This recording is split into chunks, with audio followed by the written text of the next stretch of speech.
I feel that if someone does something to harm you, you need to move expeditiously against them, because we teach people how to treat us.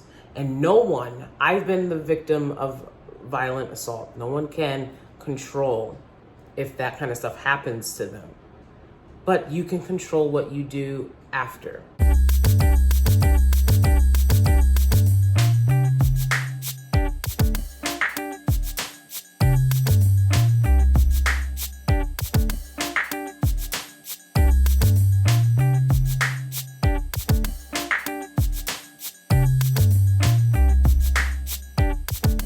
Steelies, welcome back. I can never get started when I want to get started because Cersei or one of the cats is going to come around and be bothersome. So for some reason, whenever I start doing YouTube, whenever I do anything like for the camera, if I'm taping an audition or if I'm taping a video for YouTube, my pets really start to bother me.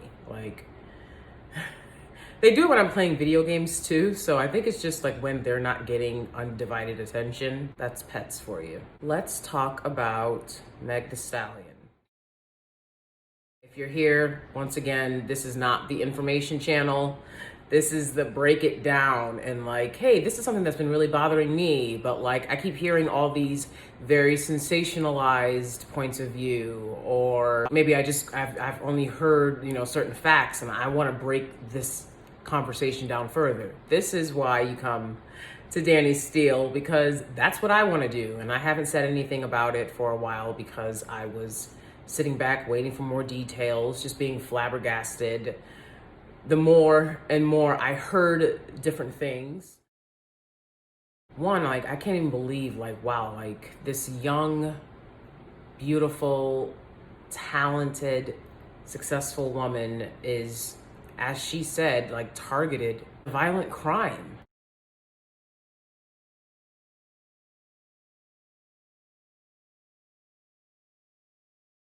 That's scary as a Black woman to just see that alone. A celebrity, a huge celebrity that everyone loves, who gives out nothing but positivity. She's already had so much trauma in her life already. She lost her father, she's lost her mother at the start of her career. And then she kept pushing through that, and to see that strength. To lose your mother is painful enough, but when you guys are finally at the path where you've worked so hard to be, and for her to lose her mother, that was just so tragic and sad. And I definitely can relate. I've lost my mother, and it's very hard being a woman, a Black woman out in this world without a mother. So to hear about this person who should be protected and should have been safe, right? Socioeconomically, status-wise. A lot of people are blaming her for being where she's at. It doesn't matter where you're at. You're never at fault for having a violent crime perpetrated against you. I've had violent crime perpetrated against me, and people in my life who should have been supportive tried to tell me it's because of where you were at. It's because of where you were at. It's because of what you wanted to do. No.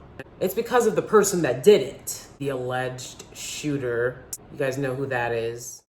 To see this woman that should be protected, she has so much to offer the world. She's at the top of her game. She's just beginning to succeed. And to see her be targeted for a violent crime, it goes back to my video about who protects Black women. It's are you serious? Where can we go? Where can we be safe? What do we have to be doing? Do we have to be at the nunnery? Do we have to be at a monastery? Because they don't take women, I don't think. Because if they do, I'm getting ready to go. I'm getting ready to go to the monastery. There's so many women, Black women of all ages, who are just, you hear the stories all the time from various people, and they are suffering from anxiety and depression, suffering because of these generational curses and trauma, suffering from trauma bonding with others, and having that be the only way that you can really connect. With everything that's been going on, a lot of people call it the Black Lives Matter movement. I call it should have been happened, should have had some common sense to treat people right movement. but you know, whatever you call it, there's a lot of rhetoric out there that's like, well, you've made things more dangerous for yourselves now, you know, because you spoke up and said something, which is always the case. But best do it now than leave it for the future generations. Like a lot of cowards that I personally know did to me and did to a lot of us. So Black women could use a lot of support and care, you know, compassion right now. And instead, the response to what happened to Meg being violently targeted was silly ass memes, jokes, as always. Look, don't nobody like a joke more than me. I love a joke. I love to joke when the time is right, when the price is right. Okay? And right now, the price is wrong. But y'all can't take anything seriously. That's why people stay clowning you. That's why people stay conning you. That's why you have to stay begging for basic rights. That's why you have to stay explaining your humanity.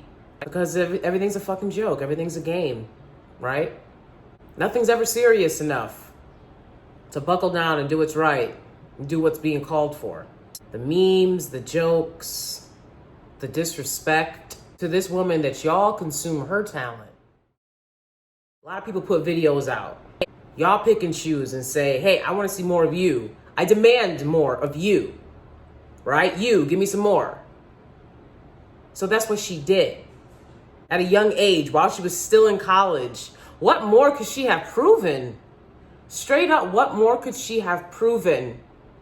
Getting through everything she did, becoming a star, losing her mother, going through college, and it was still no compassion for this Black woman.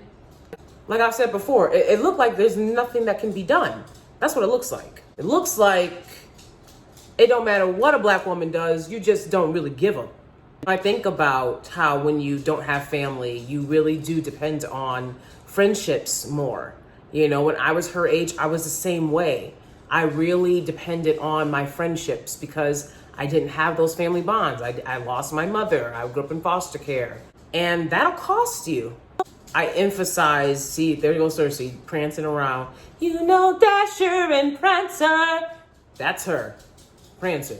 But do you recall? Cersei, the little reindeer. That's why I emphasize so much about the family unit, and I just believe so strongly in a strong, solid family unit, because people who have a strong, solid family unit tend to fare better in all walks of life, in all parts of life, in all facets of life, than people who have to do these things alone and have to figure out why this person is trifling by themselves and have to figure out what two-faced it means by themselves and have to figure out alternative motives by themselves, and they don't have an adult to help guide them through that. That's why I emphasize, if you can make your family unit strong, I would encourage you to do that. But the American mentality of individualism, which you got that from the white man. In close proximity to people who have a completely different way of life, you feed off each other. One of the many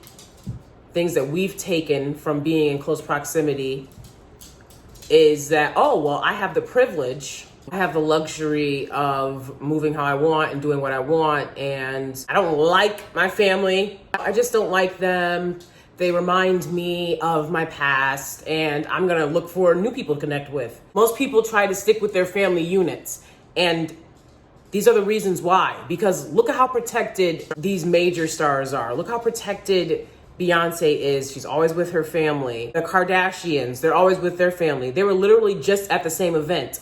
But then Meg goes off with people who aren't her family and ends up getting hurt. Not that you can't be hurt, you know, or accosted or assaulted with and or around your family, because you definitely can. But the point is, generally, people who forge stronger bonds with their family, especially in their adult years, especially, you know, as young adults have their family support, I feel they tend to fare better in all facets of life. And I wish that that was something that Meg could have had, because it's very clear that her parents loved her. You know, I wish that for everybody. I wish it for myself. I wish that I had a strong family support system, because there's a lot of things friends aren't going to tell you, can't tell you.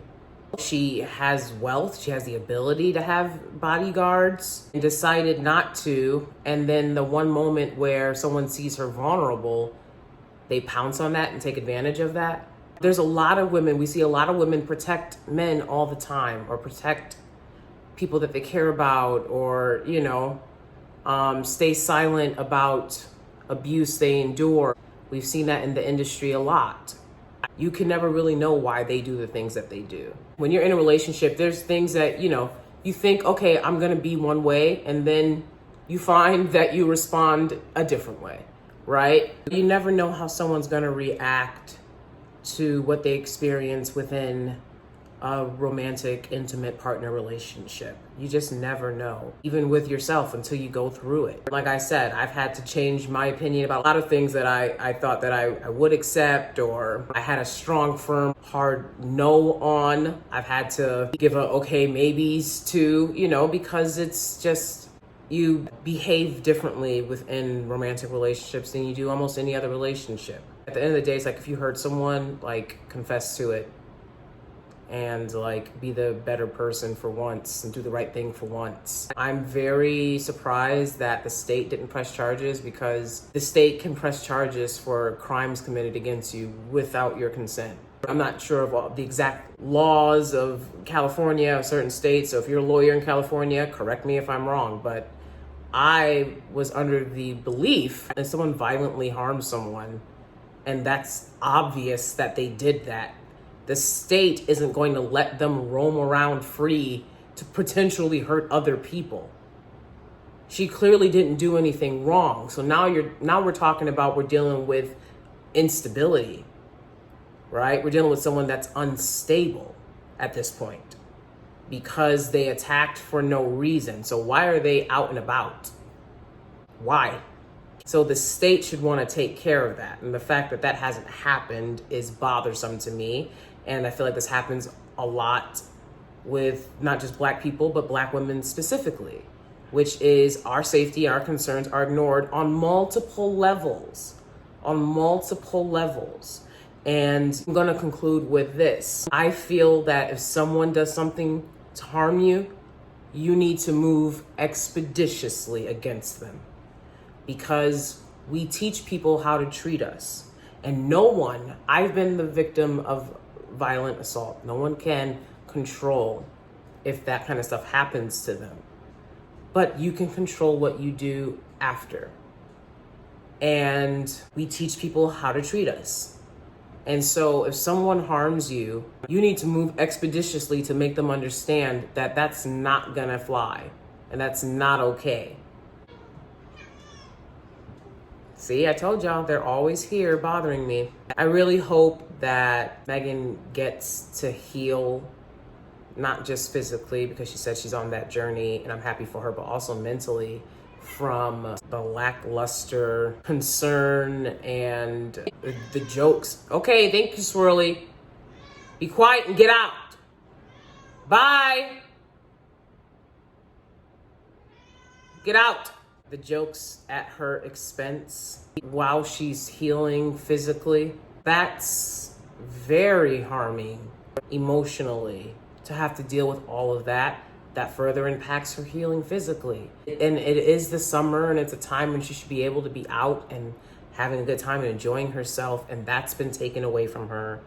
So I really hope that she is able to heal. Briefly joining that to the Breonna Taylor memes, and how it was like people couldn't advocate for her life by simply just stating, these are the people who took her life, let's find justice for what they did, or simply stating what happened to her, or showing a picture. They had to do really silly, goofy memes and all these little catch lines, and people are doing makeup videos about what's happening to Black people and the oppression Black people experience in America. And stop, get out.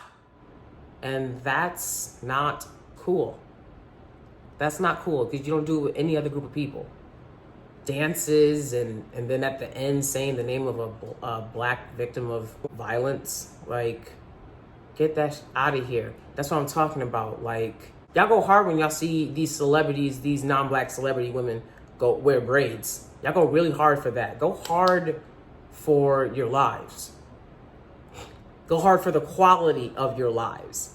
Because I don't think black people understand what quality of life means. Other groups understand that. And they want a certain quality of life. Y'all sit up there, well, as long as they put BLM in yellow paint on the sidewalk, then I guess it's all even. Like, that does not help or change the quality of your life.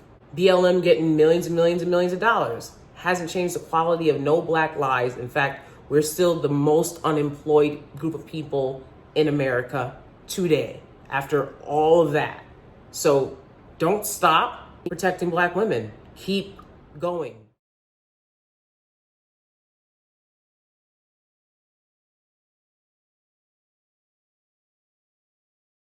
The message that black women need to be protected is stronger than ever. All right, that's it. Thanks so much for watching, and I'll see you guys next time.